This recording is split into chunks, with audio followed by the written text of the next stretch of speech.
Donc une vidéo sur, la valve d'ISA, la petite d'ISA du moteur N52, qu'on retrouve aussi sur le N53, hein, si je dis pas de conneries. Donc là, je viens de la démonter de l'admission. On voit qu'elle est quand même pleine d'huile. Bon ça ça a rien d'illogique. Donc cette petite d'ISA, elle a tendance à déconner au bout d'un certain nombre de kilomètres, électroniquement. Parfois même le volet, casse. Donc ça, c'est un des classiques aussi, hein. Donc quand le volet casse, bah, après il peut se promener, dans le moteur et faire du gros dégât.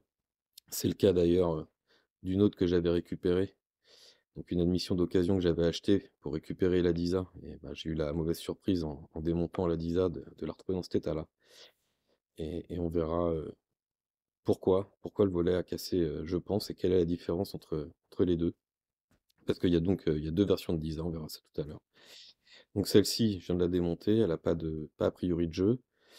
Elle vient d'un moteur de 200 000 kilomètres, mais qui est de 2004, mais je pense qu'elle a été changée du fait de sa version, de son numéro justement. Donc, on voit ici son numéro le numéro du bas, qui est égal à 538. Donc c'est la dernière version des DISA qui a été faite. Et alors que celle-ci justement vient des premières versions. Et elle a un numéro qu'il faut fuir, qui est le 928. Et on verra, la différence que j'ai pu constater entre les 2 et qui peut expliquer pourquoi le volet pète. Donc pour faire ça, bah, il y a pas 36 solutions, puisqu'il faut glisser une lame très fine dans l'interstice là entre les 2 parties du boîtier qu'on voit. Donc, une lame de couteau, passe difficilement. Un tournevis, bah, on oublie, hein. Donc moi je fais ça avec, une lame de cutter de ce style-là. Heu, il y a des mecs qui mettent des lames de couteau et qui tapent au maillet. Alors, là je pense que qu'on pète tout quoi qu'il arrive. Quand j'avais ouvert celle-là, à un moment donné, j'ai manqué de patience et en forçant un peu, vous voyez, j'ai l'interstice n'a pas été bien suivi quoi, ça a fendu, ça a fendu pas propre. Donc ça c'est ce que j'aimerais éviter là. Donc on va voir, si ça se passe bien. Donc ça va être long, fastidieux, faut être, précis, faut être patient. C'est assez difficile, d'enfoncer la lame. Donc on va voir comment ça se passe. Je suis pas sûr de vous montrer, toute la phase, justement de découpe, parce que ça risque d'être vraiment long. Donc pour ça évidemment, on met des gants parce que et même les gants, ça risque de pas suffire avec une lame de cutter comme ça si on glisse.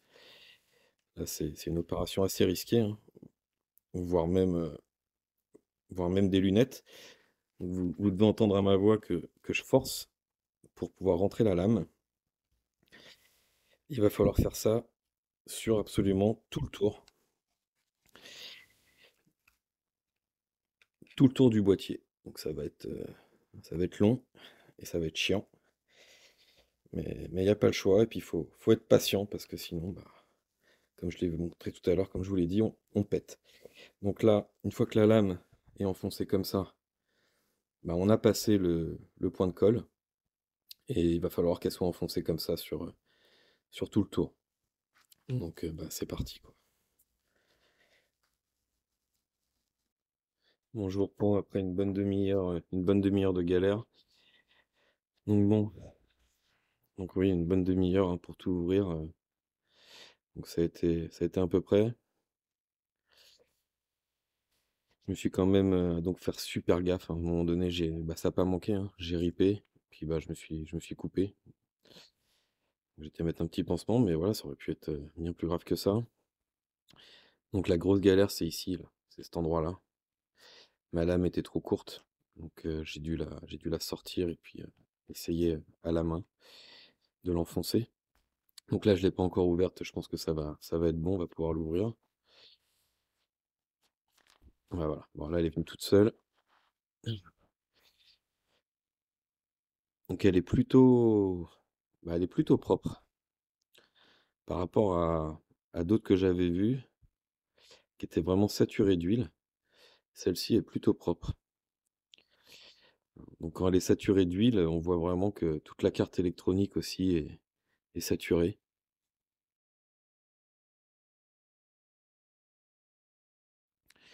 Donc celle-ci, elle doit vraiment pas être si vieille que ça. Je je regrette même, Je regretterais presque de l'avoir ouverte parce que elle est plutôt saine, hein. Donc vous pourrez en voir d'autres sur le net, des forums ou quoi, qui sont vraiment saturés d'huile. Encore une fois, celle-ci là, était saturée, j'en avais ouvert encore une autre que j'ai refaite qui était saturée aussi, hein, qui avait 170 000 kilomètres.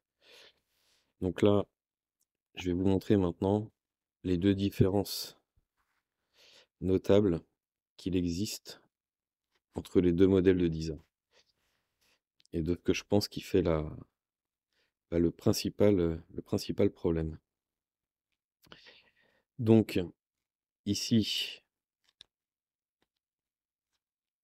on a celle que je viens d'ouvrir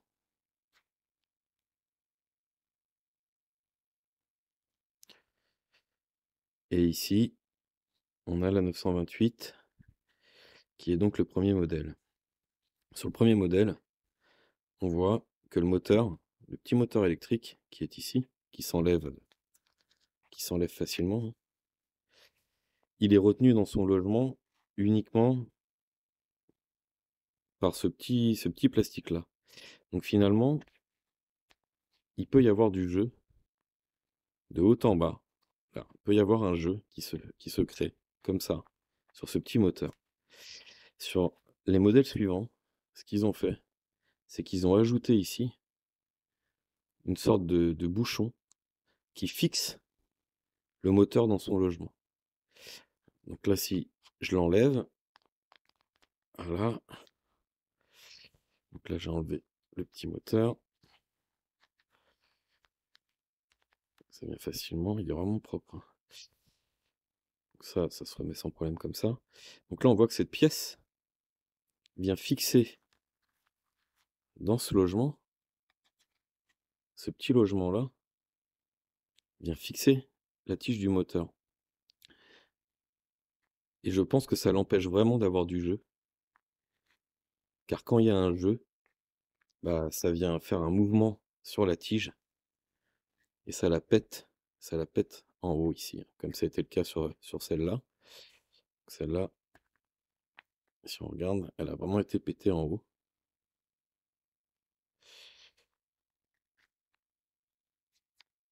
Et c'est la seule différence notable qu'on peut relever entre les deux. L'autre différence que j'ai vue, c'est sur la carte électronique, il y a un composant en dessous, je sais plus comment ça s'appelle, je connais pas grand-chose en électronique. Donc là, les cartes, on peut les enlever. Elles sont insérées dans les logements là, dans les logements, plastiques. Alors, il faut faire attention forcément, hein, c'est de l'électronique, donc faut pas trop y aller comme un bœuf non plus. On peut les enlever.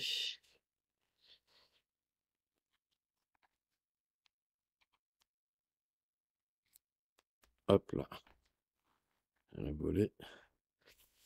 Donc c'est sur ce composant-là. Le numéro ici est différent selon les modèles. J'arrive pas à faire le point.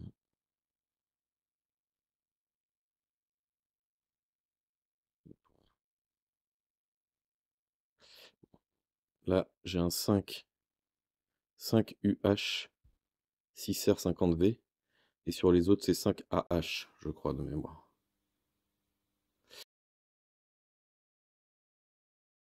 Et aussi, ce composant est fixé par une sorte de colle, là, qu'on voit ici. Et en fait, bah, comme vous avez vu, ça adhère à rien du tout, en fait, avec l'âge et avec l'huile. Donc là, bah, ça s'enlève. Ça s'est décollé, là, d'ailleurs, hein, parce que normalement, c'est collé à la carte en dessous, sur ces deux pattes-là. Donc forcément, avec l'huile ou quoi, au bout d'un moment, ça doit se décoller. Donc ça aussi, ça doit créer des problèmes. Donc j'ai pas cherché encore quelle est la colle utilisée pour ces composants. Je vais essayer de regarder pour éventuellement, sur celle-là, la remettre. Mais pour moi, c'est vraiment les 2 seules différences. Donc celle-ci, je l'enlèverai, ou pas d'ailleurs, parce qu'elle est vraiment, vraiment propre. Donc vous pouvez aussi tester les petits moteurs, hein, pour voir si c'est ça qui pose éventuellement problème. Donc c'est du 12 volts, hein, en tout cas moi je les teste, avec du 12 volts, hein, ça se passe très bien. Donc là si je prends j'ai une petite batterie 12 volts là à côté, avec un switch. Donc là, je branche mon 12 volts ici, mes petites pinces croco là-bas.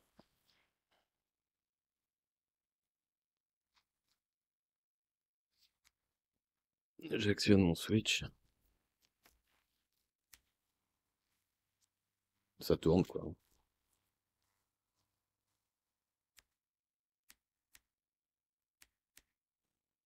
Sur les 3 DISA que j'ai démontés, il y avait aucun des petits moteurs qui déconnaient.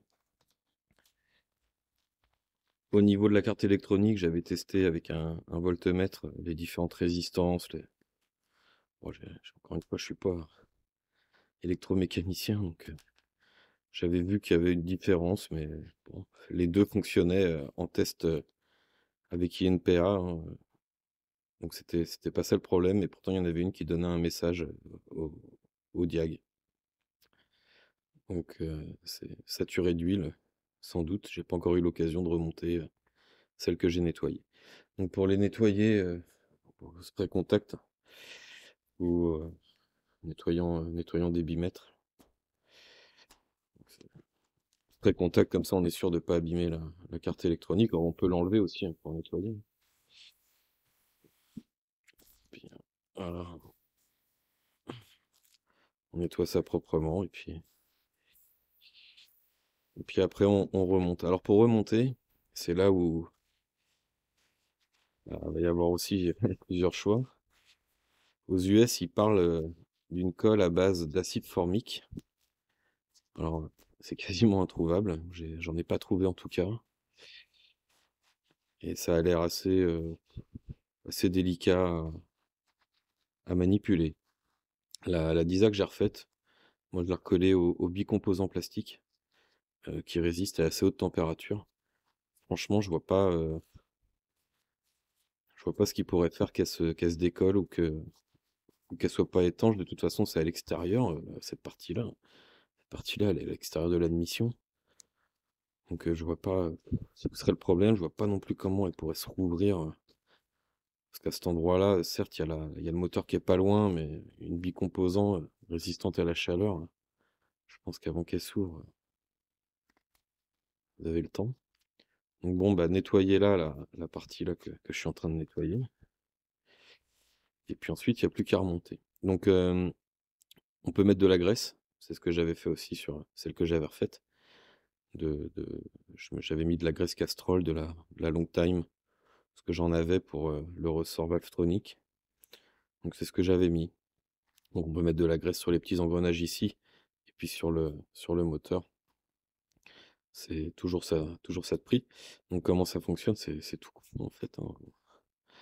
On a le moteur qui vient entraîner, ces petites, ces petits engrenages, et puis tout bêtement, voilà. Et puis la carte électronique qui gère, l'arrêt du moteur pour gérer la butée. Ce que j'ai remarqué aussi là sur les 2, ce qu'il y a de commun, sur le côté là, on voit le joint là qui est abîmé. Alors ça me plaît pas ça, parce que ça par contre c'est dans l'admission. Alors c'est pas ça qui va casser le moteur je pense, hein, mais moi l'idée que ça se promène dans le moteur, ça me plaît pas, hein. Et puis donc, il y avait un kit de réparation avant sur, vanosbmw.com. Ils le font plus. Alors il y a des sites chinois qui le font encore. Je sais pas ce que ça vaut. Donc le kit, il y avait un kit qui comprenait, cette nouvelle tige, plastique. Il y avait une version aluminium aussi, comme sur, le M54. Sur celle du M54, on la retrouve encore. Et puis il y avait un joint. parce que c'est par là où passe l'huile, en fait. Donc mais ce kit, il existe plus. Donc là, on voit quand même la différence entre les 2 joints. On voit quand même nettement qu'il y en a un qui est bien plus usé que l'autre. Celui-là est propre, hein. Et le marron, ça doit être les restes d'une vieille graisse mélangée avec le peu d'huile qu'il y avait. Ça doit être ça.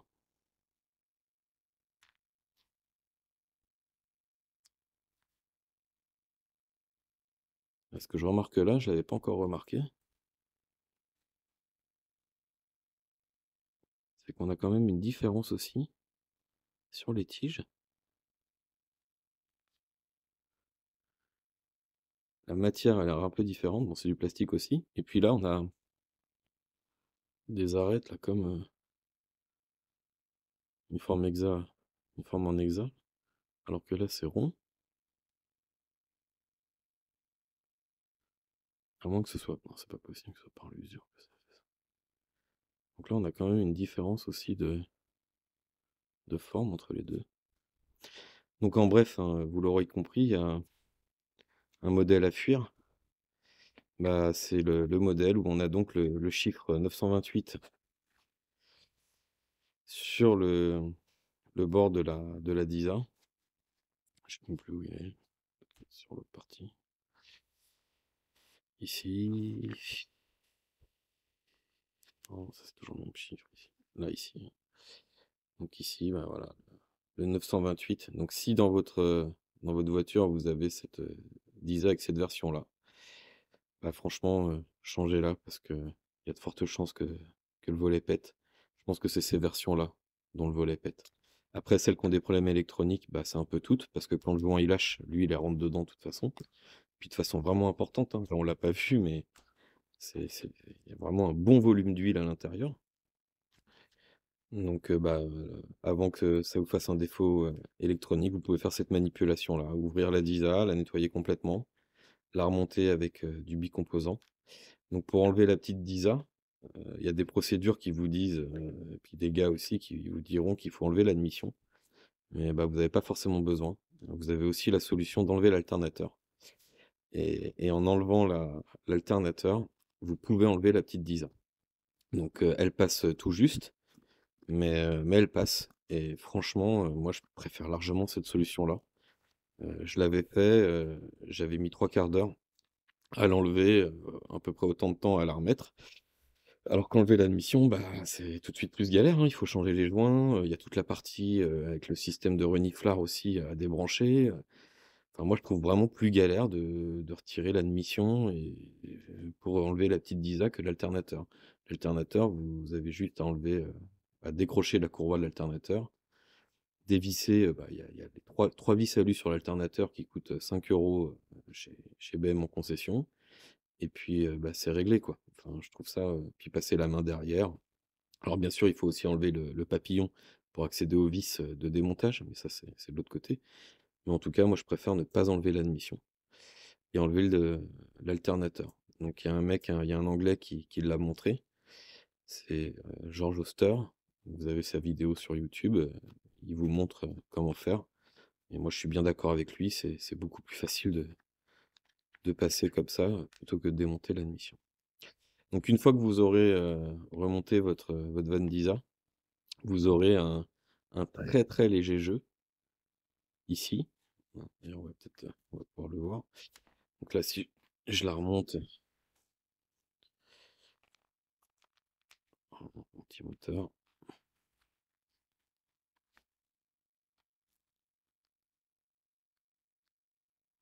Mmh.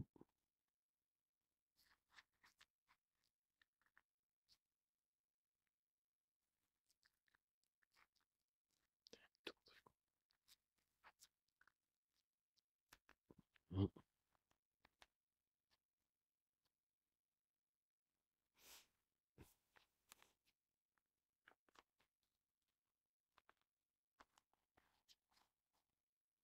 Donc là, quand vous l'aurez recollé, au bicomposant, vous mettrez des pinces des petites pinces, étau, tout le long, hein, pour le temps que ça sèche.